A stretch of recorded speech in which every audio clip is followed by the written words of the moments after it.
About 1 million, 10 লাখের মতন মানুষ প্রতি বছর বিদেশে যাচ্ছে। এর মধ্যে প্রায় 700,000, প্রায় 7 লাখের মতন মানুষ, 6.5 থেকে 7 লাখের মতন মানুষ যারা যাচ্ছে বাইরে, এরা হচ্ছে প্রায় 7 লাখের মতনই আপনি বলতে পারেন মানুষ যাচ্ছে, এরা আনস্কিল্ড হিসেবে যাচ্ছে। ফলে এরা যে যাচ্ছে, এরা বেচারারা পরিশ্রম করছে, এই মানুষগুলো পরিশ্রম করছে, পরিশ্রম করে ডলার দেশে পাঠাচ্ছে, কিন্তু ভ্যালু অ্যাড হচ্ছে না, ভ্যালু অ্যাড হচ্ছে না। আমরা যদি একটু রিজনাল হিসেবে দেখি, দেখবেন যে মিডল ইস্টেই বেশি যাচ্ছে, এবং মিডল ইস্টে কোন এলাকার অধিকাংশ মানুষ যাচ্ছে, বাংলাদেশের কোন রিজনের মানুষ যাচ্ছে? চিটাগং বেল্টের মানুষ। আপনি যদি মক্কা যান, মদিনা যান, সাউদি আরবের বিভিন্ন জায়গায় যান, মিডল ইস্টে দেখবেন যে ম্যাক্সিমাম মানুষ চট্টগ্রাম, নোয়াখালী, কুমিল্লা এই অঞ্চলের মানুষ বেশি যাচ্ছে। আপনি যদি ইটালিতে যান, ইটালিতে আপনি দেখবেন যে অধিকাংশ বাংলাদেশের সাথে দেখালে, 10 জনের সাথে দেখালে দেখবেন 7 জন মানুষ কোন অঞ্চলের বলেন তো? ইয়াস, ফরিদপুর, শরীয়তপুর এই অঞ্চলের মানুষ বেশি যাচ্ছে। আমরা যেটা আমাদের প্রাইমারি চিন্তা ভাবনার মধ্যে আছে, আমরা অলরেডি গভর্নমেন্টের একটা ডিপার্টমেন্ট আছে, এই ডিপার্টমেন্টটা আপনার কাজ করে এই ধরনের কাজ করে, মানে বিদেশে পাঠানো। কিন্তু ওই ডিপার্টমেন্টের একজনের সাথে আমি প্রায় কয়েক মাস আগে আলাপ করেছিলাম, তাদেরকে সেভাবে গভর্নমেন্ট থেকে এনকারেজ করা হয়নি, তাদের বিভিন্ন জিনিস আটকে আছে। যেমন আমাকে উদাহরণস্বরূপ বলছিল যে বেশ কিছুদিন আগে সাউথ কোরিয়া থেকে একটা টিম এসেছিল। সেই টিমটা এসে তারা খোঁজ করছে, তারা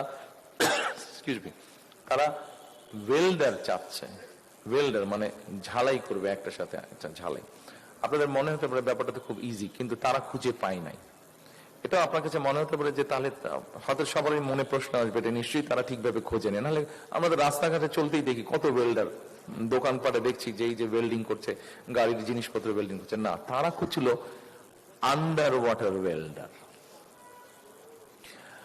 পানির নিচে ওরা জাহাজ তৈরি করে, পানির নিচে ওয়েল্ডিং করবার কাজ, এবং একজনও খুঁজে পায় নাই। আপনাদের সকলকে আমি বলি, তাদের স্যালারি কত ছিল জানেন? $3,000 US ডলার, 3,000 তারা যদি পেত। পরে তারা বলেছে যে ভাই আমরা নিজেরাই তৈরি করে নেব, তোমরা আমাদেরকে লোক দাও। তো এখন যেই ডিপার্টমেন্টেরটার কথা বলেছিলাম, আমি বললাম যে ভাই তোমরা কি আমাদেরকে একটা হেল্প করতে পারবা? বলে স্যার বলেন কি হেল্প। আমি বললাম যে আমাদের নর্মালি যে মানুষগুলো যে যাচ্ছে, এই মানুষগুলো যারা যেখানে যাচ্ছে, আগামী 5 থেকে 10 বছর পৃথিবীর কোন কোন দেশে কি কি ধরনের চাকরি বাকরির চাহিদা আছে, আমাদেরকে কি এরকম কোন একটা স্ট্যাটিস্টিক্স তৈরি করা, রিসার্চ তৈরি করা সম্ভব? তারা আমাকে বললো যে ইয়েস স্যার, পসিবল, এটা পসিবল। আমরা ওই কাজটি মোটামুটি চেষ্টা করছি করার জন্য, এবং এক্ষেত্রে আমরা আমাদের এমবাসি লাগবো, তাদের ব্যবহার করব, এবং তাদেরকে আমাদের যেটা পরিকল্পনা আছে, তাদেরকে আমরা টার্গেট দিয়ে দিব যে তোমার এখানে আগামী, সে ধরেন মিডল ইস্টে, সৌদি আরবে ওরা এক্সপ্যান্ড করছে, অনেক ইনফ্রাস্ট্রাকচার তৈরি করছে, তাদের বিভিন্ন রকম ইঞ্জিনিয়ার লাগবে, ওয়েল্ডার লাগবে, বিভিন্ন রকম প্লাম্বার লাগবে, কি ধরনের কেমন লাগবে সেটি তারা তৈরি করছে।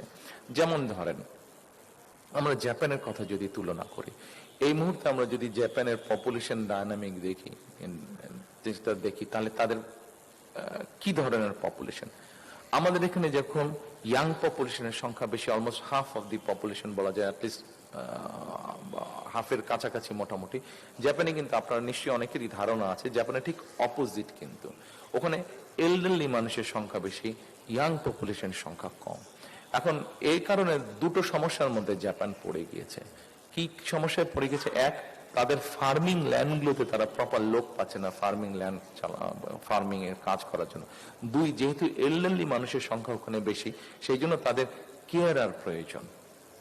নেপাল থেকে চলে যাচ্ছে মানুষ জাপানে কেয়ারের কাজ নেই, ইন্দোনেশিয়া থেকে চলে যাচ্ছে, বাংলাদেশ থেকে যেতে পারছে না, কারণ প্রপার ট্রেনিং এর ব্যবস্থা নেই, অ্যান্ড প্রপার ল্যাঙ্গুয়েজ, তাদের একটা গ্রেড 4 একটা এরকম কিছু আছে যে ল্যাঙ্গুয়েজে পার হতে হয়, জাপানিজ ল্যাঙ্গুয়েজে, সেইটা নেই বাংলাদেশে। আমরা প্রাইমারি ডিসকাশন তাদের সাথে করেছি, তারা বলেছে ভাই ওখানে একটা অর্গানাইজেশন, তারা নিজেরাই সবকিছু করবে, শুধু আমাদেরকে কিছু ইনফ্রাস্ট্রাকচার সাপোর্ট বা কিছু সাপোর্ট তাদেরকে দিতে হবে, তাহলেই আমরা এখান থেকে ট্রেনিং দিয়ে আমরা আমাদের দেশের মানুষগুলোকে, আমাদের দেশের ছেলে মেয়েদেরকে আমরা পাঠাতে পারবো। তার মানে চিন্তা করেন কি পরিমাণ জব ক্রিয়েশন হবে।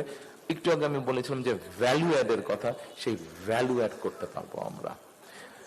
একটু আগে যে বলছিলাম যে কোন এলাকায় কোন দেশের কোন বাংলাদেশের কোন জোনে কোন এরিয়াতে কোন এলাকার মানুষ বেশি যায় বা আচ্ছা, আপনারা বলেছেন যে ইটালিতে শরীয়তপুর বা ফরিদপুর এই অঞ্চলের মানুষ আছে।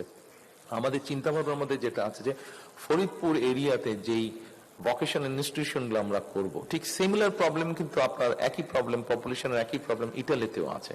সেই জন্য ওইখানকার যে ভোকেশনাল ইনস্টিটিউট হবে এবং ল্যাঙ্গুয়েজ ইনস্টিটিউট হবে, সেখানে আমরা ইটালি ল্যাঙ্গুয়েজের উপরে জোর দিব এবং ওখানে যেই টাইপের কাজগুলো হয় সেখানে আমরা ভোকেশনগুলো ওইভাবে ডিজাইন করার চেষ্টা করব যে ওখানে যাতে ওই কাজের উপযুক্ত ট্রেনিং গুলো হয়। ঠিক একইভাবে সৌদি আরবে থেকে চিটগং, নোয়াখালী এই দিকের মানুষ বেশি যাচ্ছে সৌদি আরবে। সৌদি আরবে যেই টাইপের কাজের মানুষ যাচ্ছে, কাজের জন্য মানুষ যাচ্ছে, আমরা ওখানকার ভোকেশনাল ইনস্টিটিউটগুলোকে ওইভাবে আমরা গড়ে তুলতে চাই, প্ল্যানিং করছি। এবং ওখানে আমরা অ্যারাবিক কোর্সটাকে উপরে এমফেসাইজ দিব, যে যেহেতু ওখানকার বেশিরভাগ মানুষ মিডল ইস্টে যাচ্ছে, এইভাবে করে আমরা পুরো জিনিসগুলোকে ডিজাইন করতে চাচ্ছি। এরপরে আসেন